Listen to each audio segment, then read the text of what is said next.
black எல்லா driver உக்காந்து பேர் சுத்தமாக கட்டிங் பத்திரப்புல் கட்டிங் டோட்டலாக பிளாக் எல்லாரும் உக்காந்து பார் வந்தீங்களா அது நிற்குதா இந்த பக்கம் மேலே நிற்கும் காலையில்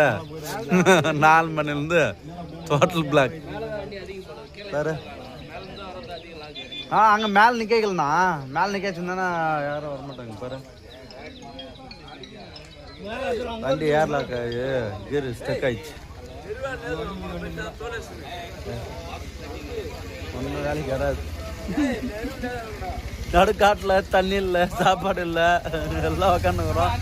எல்லாரும் இன்னொரு 1 மணி நேரம் ஆயிடுச்சுன்னு வச்சுக்க அப்போ சாப்பாடுக்கு சிங்கி தான் அடிக்கணும் அவங்க வண்டியில் இருக்கிற தண்ணியை குடிச்சிட்டு 3 பேர் தான் கார் வண்டி தான் பாஸ் ஆகும் அதுக்கு சொகுரா வேறு